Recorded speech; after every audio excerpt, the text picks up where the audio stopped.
YK TV ప్రేక్షకులందరికీ కూడా శుభోదయం. దినదర్శిని కార్యక్రమానికి స్వాగతం.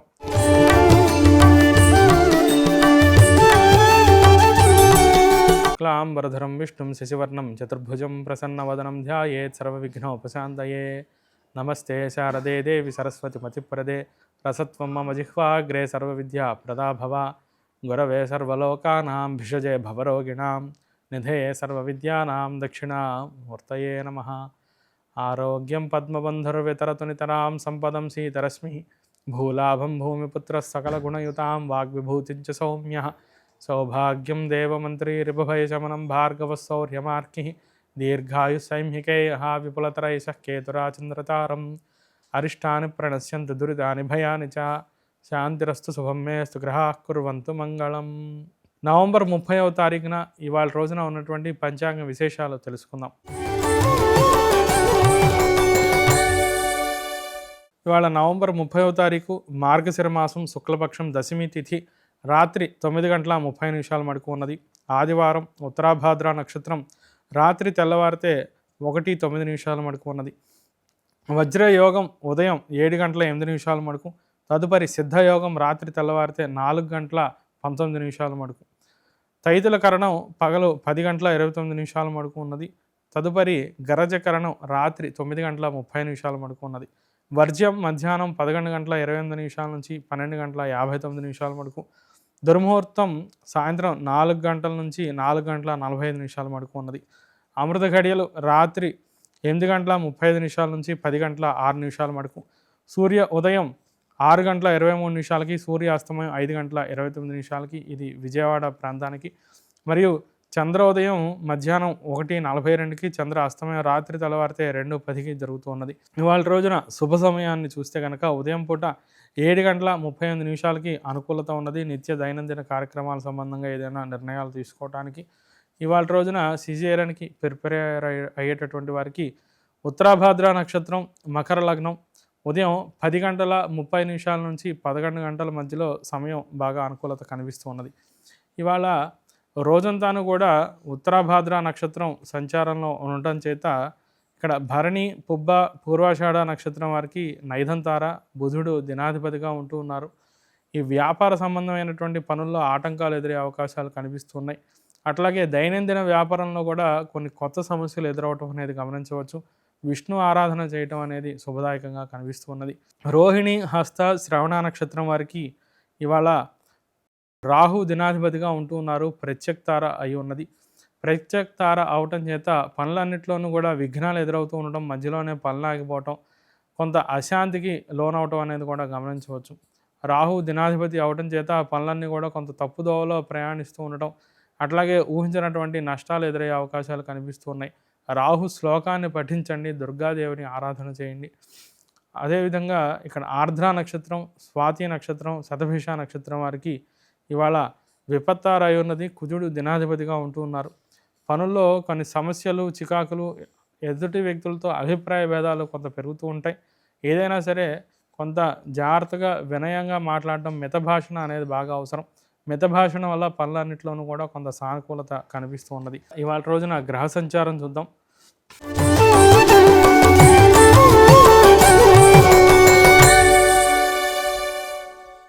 ఇవాళ కర్కాటక రాశిలో గురు సంచారం, సింహరాశిలో కేతు సంచారం, తులారాశిలో బుధ సంచారం, వృశ్చిక రాశిలో రవి కుజ శుక్రులు సంచరిస్తూ ఉన్నారు. మనకి కుంభరాశిలో రాహు సంచారం, అట్లాగే మీనరాశిలో చంద్రసేనుల యొక్క సంచారం జరుగుతున్నది. ద్వాదశ రాశుల ఫలితాంశాలు తెలుసుకుందాం. ముందుగా మేషరాశి.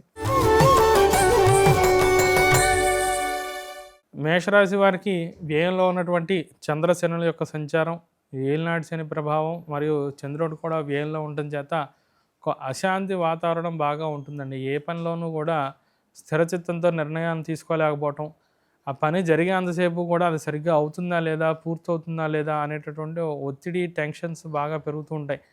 దైనందిన కార్యక్రమాలు, ఉద్యోగ వ్యాపారమైనటువంటి అంశాలు అన్నింటిలోనూ కూడా చికాకులు బాగా పెరుగుతూ ఉంటాయి. బహు ఓర్పు నేర్పుతో వ్యవహరిస్తూ ఉండాలి. ఆరోగ్యపరంగా సమస్యలు పెరిగే అవకాశాలు కనిపిస్తూ ఉన్నాయి.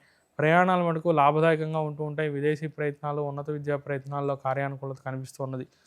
చతుర్థంలో గురు సంచారం దృష్ట్యా గృహ సంబంధమైనటువంటి మరమ్మతులకే ఖర్చులు చేస్తూ ఉంటారు. తదుపరి వృషభ రాశి.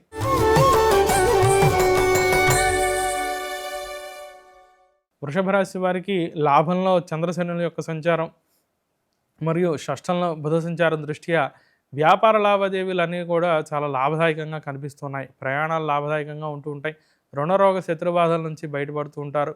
రుణ సమస్యలకి మంచి ఉపాయం కూడా మీకు లభిస్తూ ఉంటుంది. ఆర్థికంగా లాభాలు కూడా పెరుగుతూ ఉంటాయి. చంద్రశనులు కలిసి సంచారం వల్ల బహువిధ లాభాలు, అంటే చేసే వృత్తే కాకుండా సైడ్గా కూడా ఏదైనా బిజినెస్ చేద్దామా, ఏదైనా ఇన్వెస్ట్మెంట్ చేద్దామా అనేటటువంటి ఆలోచనలు చేస్తూ ఉంటారు. అవన్నీ కూడా కలిసి వచ్చే విధంగానే ఉంటూ ఉంటాయి. తదుపరి మిథున రాశి.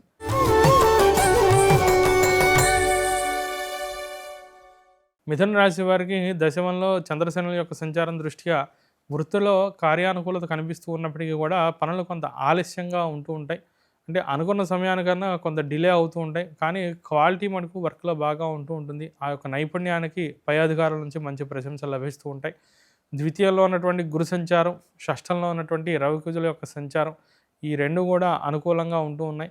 దాంపత్య జీవితంలో మటుకు కొంత ఇబ్బందులు ఎదురవుతూ ఉంటాయి. రుణ సమస్యల నుంచి బయటపడతారు. కోర్టు వ్యవహారాలు, అట్లాగే తోబుట్టువులతో అయినా కుటుంబ సభ్యులతో అయినా ఉన్నటువంటి ఆస్తి లావాదేవీలు అన్నిటికీ కూడా మంచి పరిష్కారం లభిస్తూ ఉంటుంది. తదుపరి కర్కాటక రాశి.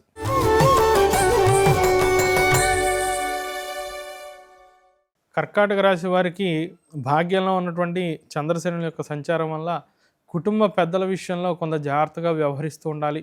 పెద్దల యొక్క అభిప్రాయాన్ని సరిగ్గా గౌరవించలేకపోవటం, లేదా మీరు అనుకున్నది ఒకటి వారు అనుకున్నది ఒకటి అవటం వల్ల ఈ అభిప్రాయ భేదాలతో కొంత వివాదాలు పెరగడం అనేది కూడా కనిపించవచ్చు.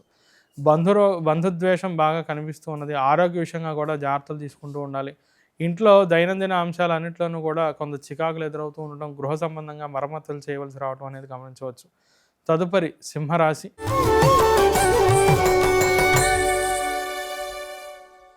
సింహరాశి వారికి అష్టమంలో చంద్రశనుల యొక్క సంచారం, జన్మంలో కేతువు, సప్తమంలో రాహు సంచారం అన్నీ కూడా బాగా ప్రతికూలంగా ఉంటూ ఉన్నాయి. వ్యాపార లావాదేవీలు, ఆరోగ్య సంబంధమైనటువంటి అంశాలు, అట్లాగే వృత్తిపరమైనటువంటి అంశాలు అన్నింటిలోనూ కూడా ప్రతికూలత ఎక్కువగా ఉంటూ ఉన్నది. బాగా మానసిక ఒత్తిడి పెరుగుతూ ఉండటం, ఒక స్థిరమైనటువంటి నిర్ణయం తీసుకోలేకపోవడం అనేది గమనించవచ్చు. ఇతరుల వల్ల మాట పడవలసి రావటం, పై అధికారుల యొక్క సహకారం లభించకపోవటం అనేది కూడా కనిపిస్తున్నది. అయితే చతుర్థంలో ఉన్నటువంటి శుక్ర సంచారం రీత్యా స్థిరాస్తి, కోర్టు వ్యవహారాదుల్లో మటుకు అనుకూలత కనిపిస్తూ ఉన్నది. తదుపరి కన్యారాశి.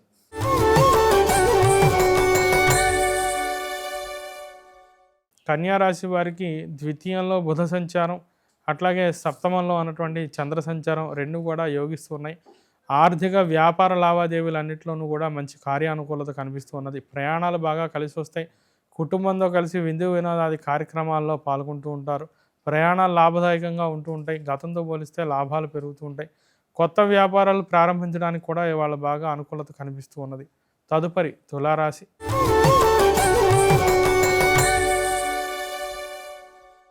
తులారాశి వారికి జన్మంలో బుధ సంచారం, అట్లాగే దశమంలో గురు సంచారం రీత్యా వృత్తిపరంగా సరిగ్గా నిర్ణయాలు తీసుకోలేకపోవటం, ఒక నిలకడ స్వభావాన్ని కోల్పోవటం అనేది జరుగుతుంది. అదే రీతిగా ఇతరుల్ని నమ్మి ఆర్థిక పరంగా మోసపోవటం, ఈ తప్పుడు మార్గంలో ప్రయాణించడం, తొందరగా ఏదో ఆ ధనం వచ్చేస్తుంది లేదా షార్ట్ టర్మ్ ప్రాఫిట్ పైన బాగా మోటివేషన్తో తప్పుడు నిర్ణయాలు తీసుకోవడం వల్ల ధనాన్ని నష్టపోవటం అనేది కూడా జరగవచ్చు. వ్యాపార విషయాల్లో, ఆర్థిక విషయాల్లో బహు జాగ్రత్తలు పాటిస్తూ ఉండాలి. తదుపరి వృశ్చిక రాశి.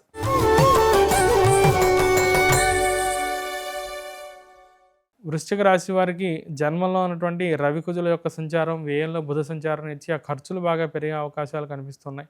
తరచూ శారీరక అనారోగ్యత, శారీరక రుగ్మతులు పెరుగుతూ ఉండటం, అట్లాగే కుటుంబంలో ఉన్నటువంటి సమస్యల వల్ల బాగా ఒత్తిడికి గురవటం, ఖర్చులు పెరగటం, కుటుంబంలో పెద్దలకి మెడికల్ ఎక్స్పెన్సెస్ రీత్యా ఖర్చులు పెరగడం అనేది జరుగుతుంది. జన్మంలో శుక్ర సంచారం మరియు భాగ్యంలో గురు సంచారం వల్ల దైవానుకూలత ఉండటం చేత వ్యాపార లావాదేవీలు అన్నీ కూడా బాగుంటూ ఉంటాయి. సొంతంగా చేసేటువంటి కార్యక్రమాలన్నీ కూడా విజయవంతంగా పూర్తి చేసుకోగలుగుతూ ఉంటారు. భవిష్యత్తుకే మంచి ప్రణాళికలు వేసుకుంటూ ఉంటారు. తదుపరి ధనుస్సు రాశి.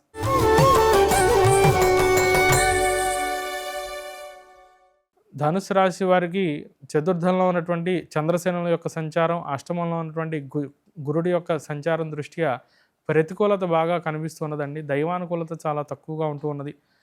ఇంట్లో ఉన్నటువంటి కార్యక్రమాల రీత్యా అయినా లేదా ఉద్యోగ వ్యాపారంలో వృత్తిపరమైనటువంటి అంశాల్లో అయినా అన్ని విధాలను కూడా ప్రతికూలత ఎక్కువగా కనిపిస్తూ ఉన్నది. కొత్త కార్యాచరణకి కొంత వాయిదాలు ఏర్పడే అవకాశాలు ఉంటూ ఉన్నాయి. దైనందిన కార్యక్రమాలు సాఫీగా మనం ఎలా పూర్తి చేయాలి అనే దానిపైన దృష్టి పెట్టడం అనేది మంచిది. ఇతరుల యొక్క విషయాల్లో జోక్యం చేసుకోకుండా మీ సొంత పనులు జాగ్రత్తగా వ్యవహరించుకుంటే కనుక వీలైనంత మాట పడకుండా ఉండేటటువంటి పరిస్థితులు ఏర్పడుతూ ఉంటాయి. తదుపరి మకర రాశి.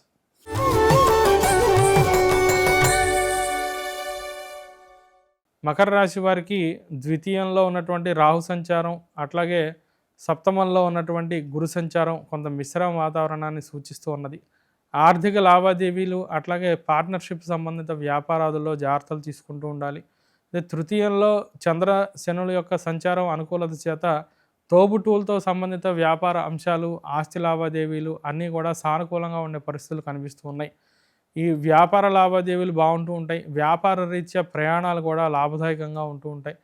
వృత్తి, విద్య, ఉద్యోగపరమైనటువంటి అంశాల్లో కార్యానుకూలత కనిపిస్తూ ఉన్నది. భవిష్యత్తుకై మంచి ప్రణాళికలు వేస్తూ ఉంటారు. తదుపరి కుంభరాశి.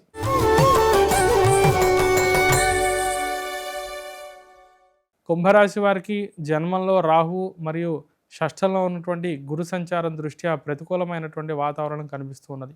వృత్తిపరంగా దశమంలో రవి, కుజ, శుక్ర యొక్క సంచారం అనుకూలంగా ఉంటూ ఉన్నప్పటికీ పనిని మనం పూర్తి చేయగలమా లేదా, ఆ పని ఎలా అవుతుంది అనేటటువంటి ఒక టెన్షన్, ఒక మానసిక ఆందోళన మీలో బాగా పెరుగుతూ ఉండటం. షష్ఠంలో గురు సంచార దృష్ట్యా రుణాలు బాగా చేయవలసి రావటం, రుణాలు అనుకున్నటువంటి సమయానికి తీర్చగలుగుతామా లేదా అనేటటువంటి టెన్షన్ మీలో బాగా పెరుగుతూ ఉంటుంది. ద్వితీయంలో చంద్రశని యొక్క సంచారం దృష్ట్యా వ్యాపారంలో పనులన్నీ కూడా కొంత మందగమనంతో సాగుతూ ఉండడం, ఇతరుల వల్ల మాట పడవలసి రావడం అనేది గమనించవచ్చు. ఆరోగ్యపరంగా కొంత జాగ్రత్తలు తీసుకుంటూ ఉండాలి. ప్రభుత్వ సంబంధ కార్యానుకూలత బాగా కనిపిస్తున్నది. ప్రభుత్వ ఉద్యోగులకైనా లేదా ప్రభుత్వ సంబంధంగా వ్యాపార లావాదేవీలు, కాంట్రాక్టర్స్కైనా కూడా కార్యానుకూలత ఉంటూ ఉన్నది. తదుపరి మీనరాశి.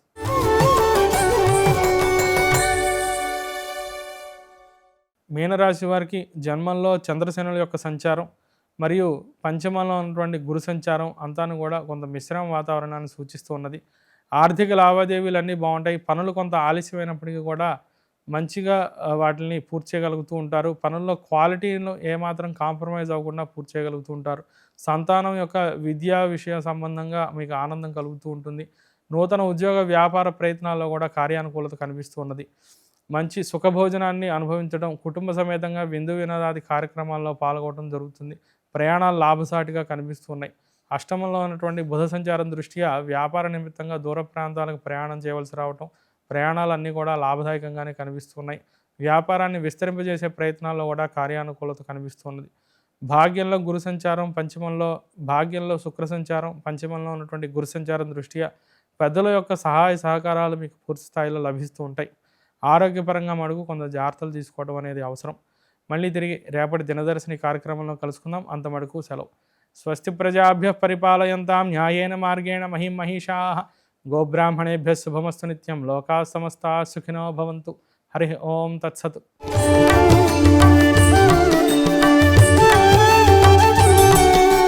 ఈ వీడియో మీకు నచ్చినట్లయితే లైక్ కొట్టి షేర్ చేసి మా వైకే టీవీ ఛానల్ని సబ్స్క్రైబ్ చేయండి.